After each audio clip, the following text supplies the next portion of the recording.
This is the Roots and All podcast, and I'm your host, Sarah Wilson. Join me as I talk about all aspects of gardening with some of the top horticulturists from around the world. Hello and welcome to this episode of the podcast, where I'm speaking with author and expert gardener Maggie Stuckey about growing food in containers. We talk about growing a container garden of vegetables, herbs and edible flowers, and also about the inspirational history of wartime victory gardens and their legacy for today's gardeners. I originally started growing my vegetable garden in containers 20 years ago because I moved to an apartment that had no garden space at all, just a little concrete patio, very small. And I wanted to keep growing vegetables because that's where my heart is. But I didn't know the first thing about it. So I went to the library to see if I could find a book on growing a vegetable garden completely in containers. And the fact of the matter is there wasn't one at the time. Well, that's what I do. I write books. And so I thought, okay, that's going to be my next project. And after a couple of years of trial and error in figuring out what works and what doesn't work, and most important of all, what's not worth the trouble, I decided that what I had been going through might be useful to other people. So I wrote a book on the topic 20 years ago, which was published by one of the American publishers, and they found a lot of readers. And so the books, they just kept reprinting it over and over and over again. At the time, the whole idea was kind of strange. People thought I was a little bit nuts. But what's happened in the meantime is the entire gardening industry, especially the horticultural organizations, have quickly recognized that container gardening, because we now have so many people who live in apartments, have no outside space at all, that container gardening is not weird. In fact, it's very useful. And so originally you had to read through seed catalogs like a detective, looking for keywords that might give a hint that this particular thing you're looking at would in fact do well in containers. Now that's completely different. In almost all seed catalogs have a whole section on container vegetables. You go to your local garden center and they have a whole section set aside with great big banners that say container veggies right here. So I thought there wasn't anything more to say about it all until we had this terrible, terrible COVID pandemic in 2020, and people who had never done vegetable gardens, everybody was afraid to go outside their door and out into the world, including grocery shopping. So a lot of people who were brand new to gardening thought they would try to grow a small vegetable garden in any little place they could find. And there was this incredible frenzy, which you probably happened to you folks as well. You couldn't find seeds to buy anywhere because everybody had the same idea at the same time. And I thought, this is sounding a lot like what happened in World War II with the victory gardens, when people in urban areas who didn't have gardens traditionally suddenly were encouraged to do that, to grow a garden. At the time, it was called to help the war effort. But what they were really doing was helping their family and helping the war effort. And so they kind of grabbed any little piece of land, any little piece of ground that they could to grow a few vegetables. World War II the world was at war, and the solution was, let's grow a garden. 2020 and 2021, we're actually in a different kind of war, but it was the same solution. Let's grow a little vegetable garden. And I was concerned about these new gardeners because so many of them had never done gardening before. And I kept hearing stories about people feeling disappointed because things weren't happening. They'd done all this work and they weren't getting any good food to eat from their gardens. So I decided I had some knowledge that would be helpful to them. And so that's why I decided to write this book. But I also spent a lot of time looking into the history of the victory gardens and thought it would be enlightening and also pleasant to sort of fold in stories from World War II into the chapters that teach people how to do the gardening, but also look backwards as just to some of these wonderful folks from the 1940s who faced the same kind of challenges and what they remembered about it. And I was actually able to find quite a number of people who were children during the Second World War, but remember helping out in their family vegetable garden. And 20 of them, in their own words, tell their stories in the book, which actually is one of my favorite elements of the book because they're so wonderful. They're so moving, and some of them are sad. A couple of them are downright tragic, but most of them are hopeful and peaceful. People talked about how being out in the garden gave them something to do, where to take their mind off their worries, especially if they had family members who were, actually in combat overseas. They had something to do that would help and would give them a little measure of hope. The garden kind of stood for hopefulness. You watch the plants grow. One woman said this so beautifully, much better than I can, but this is a summary. I was watching the plants grow, and that gave me hope that my husband was going to come home safe. And he did. They were lovely stories, and as you say, a real mixture of experiences. And I can very much see why you peppered them throughout the book, because I think there are so many parallels and things that people who have maybe started growing during the pandemic or are new to gardening can kind of pick up in their own experiences and that are echoed across the decades. So there's that common thread. Are astonishing. The parallels between how the local political leaders originally dealt with the problem in World War II and in 2020. If you compare the write-ups of the two of them, they actually use the same words, like, oh, I didn't want to start a panic, so I didn't want to tell the whole story because I didn't want to start a panic. That sounds ridiculous now, but it was said in 2020 and it was said in 1944. So kind of moving over to the horticultural side of it, then container space is going to be at a premium in most places and most gardens. I guess the reason a lot of people are growing in containers is because they don't have that space in the ground. Although you may argue differently, because I think you're a big fan of container gardening, even against growing in the soil. But given that space is at such a premium, how can you choose what to grow? Well, a couple of ways to think about it. Choose plants that don't take up a lot of growing space in relation to the amount of food that they produce. I call it the healthy ratio, the golden ratio. A bad example would be a cabbage. A whole head of cabbage that we would recognize as a cabbage takes months and months to reach that size, and it would take up your entire container space. Start with the understanding that container gardeners have very limited space to work with. That's a given. So to optimize that space, you need to focus on things that grow quickly, that produce their whatever it is quickly, and don't take up an inordinate amount of space and or growing time in the process. That's the whole concept of ratio. The other way to maximize that is to plan. You don't have to be real precise about this, but in general terms, move from one season to the next season to the next season, all in the same container by staging cool season plants followed by warm season plants, followed by another round of cool season plants. Now, I live in Oregon, where our growing conditions are very similar to what you folks deal with. So it is not at all uncommon to see people start with their lettuces in late February or early March. This year's been a little weird, but the green leafy plants that don't need a long, hot growing season, you can start staging them in early March and then have either in the back of your mind or actually somewhere waiting to go in.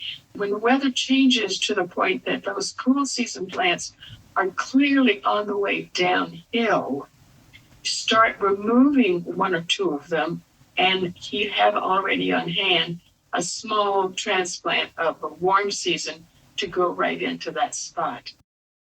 The other day I was thinking it's a lot like choreography. If you picture a dance performance with the whole troupe on stage, some of the dancers are towards the rear and some of them are near the front, near the downstage. And as the dance progresses, the ones in the back kind of move around and they might end up in the front, and the ones from the front move to the back, or they move completely off stage for a while. And you, the gardener or the choreographer, you plan out the transition from one weather pattern to the next weather pattern to the next weather pattern, so that there's always something growing in your container garden, and there's always something else ready to slide into when what is now growing has reached the end of its productive life. And drilling down into what you just said there, could you perhaps explain the difference between a cool season plant and a warm season one? Well, I don't know that I can explain it in any kind of scientific way. There are plants that prefer the temperature on the cool side, and that includes all the leafy greens like lettuce and kale and chard and that wonderful array of Asian greens. Peas like the weather to be a little bit on the cool side. Warm season plants need a certain temperature level for a certain amount of time in order to produce the thing that we want to eat. Related to that is the fact that they are happy to have at least 6 hours of sunshine. So that extended period of sunshine and the warm season, those are two separate ways of saying the same thing, really. It's hot, warm, sunny days are what you need for all the vegetable plants that make a flower before they make the thing that we eat. Those are the ones that need the 6 hours sun. Heat a little bit, but not very much. Because otherwise what you'll have plants that has green leaves and doesn't have any tomatoes or any peppers or any zucchini or any beans or any peppers or any squashes, anything. You'll just have green leaves that aren't going to get you very far. And vice versa, you wouldn't do your cool season plants. I think that's sometimes where people get tripped up. They'll try and do a cool season plant in a warm season, and that wouldn't be advisable because it might bolt. Is that correct? That is correct, yeah. The warm season starts to reach the point where the temperatures are starting to change. It's getting cool. It's getting a little bit cooler at night. Then you can start a whole nother round of cool season things. And up until you start having a deep killing freeze. So that kind of implies that you can keep your container going for quite a long time. In most cases, if you keep an eye on the weather, then that's the key. You can go from very early in the spring to the middle of the fall. That's a good long time, yeah. And another thing that you mentioned about growing in pots, which I think, again, a lot of people maybe don't realise is possible or have been taught through conventional horticultural teachings that isn't possible, is that you grow root veg in containers. Is that correct? Yes, you can. In fact, that is a good way to get around this 6 hour sunshine rule, because we would consider warm season plants, but they don't need the sunshine quite as severely as some of the others. And also, a number of them are cool seasons, so you can set that transition rather nicely into the early parts of the warm season. We might call that kind of an in-between things, like radishes, for instance. So you can start them early in the spring. They take maybe a couple of weeks to reach the size where you'd want to start harvesting them, and you can put in some more seeds in the meantime, kind of stagger out your production line. Until it gets super, super hot, they are going to manage very nicely in the early days of the warm season. And then come early September, you start a whole new batch. The other thing that I think it can trip people up is that perhaps if they've got lots of containers or some containers, they don't really know where to start in terms of making a selection. And I wondered if you had any advice about that. Would you perhaps focus on, say, growing a range of salad plants if you're limited for space, or is it just whatever you fancy is good to go? Well, in the book, I have what I call a checklist. 4 things to keep in mind for absolutely glorious success is make sure, whether it's a seed or you start with a small transplant, that you have chosen a variety that is actually developed for container growth. That means that the plants stay kind of small and compact rather than sprawling all over the place. For example, for both peas and beans, all the familiar peas and beans that we enjoy, they're almost all available either as bush varieties or vines. Now, unless you're really handy about building a trellis of some kind, container gardeners would want to focus on the bush varieties. Things that just by their nature grow big and tall and just kind of sprawl all over the place.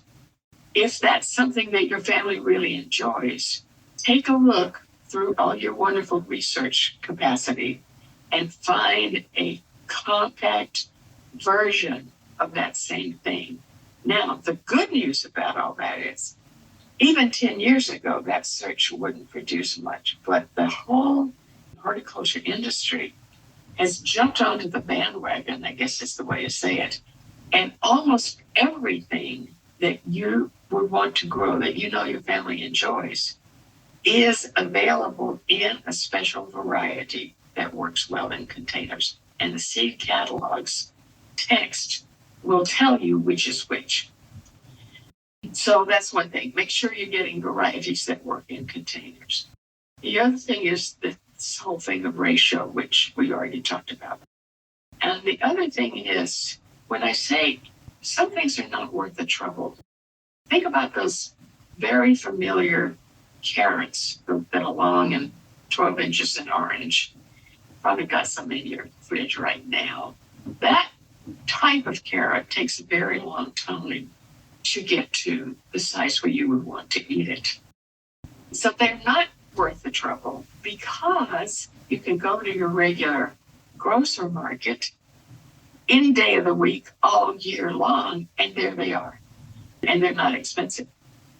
You can find other kinds of carrots that do really well in containers. One of them is called Thumbelina. It's actually a little tiny round carrot that kids think are cute as can be. So don't buy ordinary stuff that you can get in the supermarket all year long.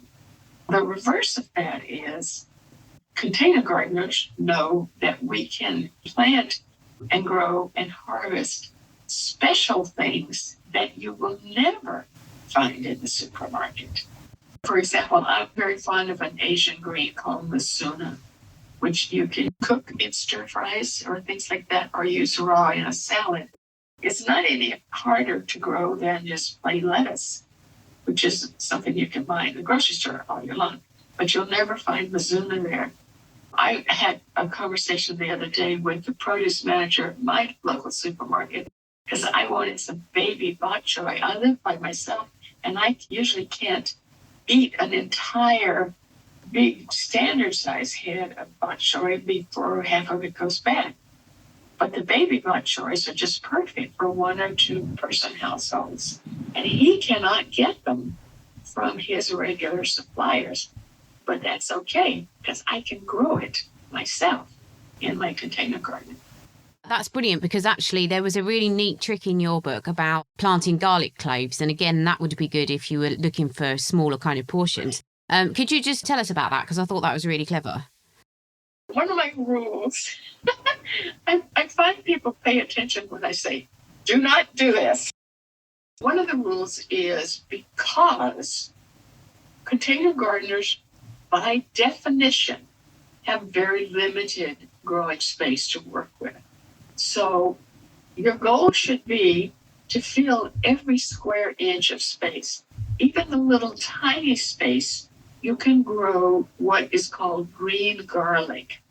That refers to the above ground growth that occurs when people plant garlic to produce a whole head of garlic. But I'm not talking about that, because that process takes 6 months. And container gardeners don't want to do that. But if you just plant one clove of garlic, to start with a regular head of garlic from the market, plant one clove, it'll take the tiniest little bit of soil space, and its first output is tall green shoots that remind you of green onions. And you can use them the same way you would green onions, chop them in a salad, throw them into scrambled eggs. They taste like onions, but they also have a little hint of garlic. And the above ground part takes no more space than a couple of chopsticks sticking in the ground. So it doesn't take much below the ground space. It doesn't take much above ground space. But you have created something that A, you'll never find in the supermarket. B, costs next to nothing because it's one tiny clove out of a whole head of garlic, which costs less than $1 to begin with. And you've done something clever. And it's easy and it's very rewarding. And even in the coldest temperatures, you can see something green growing and you think, man, that's pretty cool. I did that. It is cool. And that kind of leads on to my final question. I was thinking about the Victory Gardens and how a lot of those were on quite spacious pieces of land. Obviously, container gardening is on a smaller scale. Is container vegetable gardening a bit of fun, or can it really make a difference? Well, our recent history, the past couple of years, have shown us that on an individual level, it absolutely can make a difference. People use those gardens either as the major component of their kitchen plans, their cooking plans, or to fill in spots where that was their only way to get fresh vegetables. So it had a real kind of tangible benefit that you could actually put your hands on and recognize what you had done. The other benefit is, and the part about this that I love so much, is it absolutely echoes what these World War II gardeners said. We were in terrible times just a couple of years ago, and people were truly frightened, not knowing how to arrange their lives to keep everybody safe. Knowing that you could have a lovely salad because you had lettuce growing right outside the back door. You could make a really nice tomato sauce for your pasta because you're going to have tomatoes coming right pretty soon. Knowing that you had done that gave people such a sense of accomplishment, and they're proud of themselves. They tackled something they'd never done before.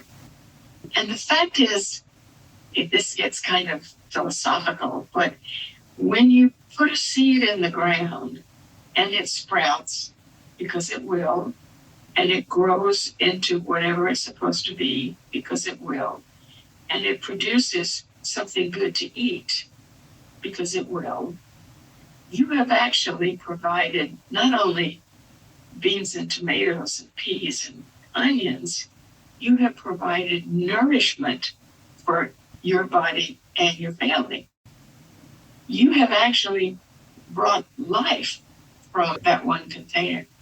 That whole feeling that in the course of providing something simple and ordinary like lettuce, you have helped your family beat down this terrible anxiety and fear and make it through the day with smile and hopefulness for the immediate future. Thank you to Maggie for sharing her knowledge, and thanks to you for listening. This week's shout out to a good person with a good business is the all-round amazing and lovely Adele Ford, a garden designer who's based in Kent. Adele has just branched out to become a Movement is Medicine practitioner, and if you want to experience her particular brand of magic, I've included links to her Instagram and booking page in the show notes. Next up is Dr. Ian Bedford, talking about a truly remarkable travelling bug. I'm sure that many of us who welcome wildlife to our gardens will have planted at least one buddleia bush for the butterflies. Although commonly called the butterfly bush, the buddleia isn't actually much help for our short-tongued butterfly species, who are unable to access the nectar deep within its flowers. It is, however, perfect for the long-tongued butterflies, which includes a number of our most colourful species, such as the peacocks, small tortoiseshells, commas, red admirals, and also the stunning painted lady, a butterfly whose enigmatic life story has only recently been fully understood. For the many centuries that butterflies have been studied, it was a known fact that none of the life stages of the painted lady were able to survive through a British winter, and that the butterflies seen here each year from late spring onwards have migrated from Europe, sometimes arriving in cloud-like swarms of many thousand individuals. Once here, the butterflies would re-energise on nectar, then disperse to mate and lay their eggs on thistles, nettles and malva. Over the following weeks, the resulting caterpillars would then develop into the next generation of adult butterflies, which would become regular visitors to our gardens throughout the summer. But then, as summer drew to an end, these beautiful butterflies all disappeared, almost overnight. And each year, despite many hypotheses, nobody really knew how, or indeed where, they had gone. Recently, though, this mystery of the vanishing painted ladies has finally been solved, and has uncovered a truly astonishing annual migratory cycle. Using radar, scientists tracked the movements of the painted ladies that had hatched in the UK, and watched as they disappeared at the end of the summer. They found that over a very short period of time, the butterflies headed north, towards the Arctic Circle, before ascending to heights of up to 3,000 feet. They then fluttered an incredible 2,500 miles south to North Africa, from where they produced their next generation. These fresh new painted ladies then began the journey north again, which through successive generations would find them arriving in our gardens again the following spring.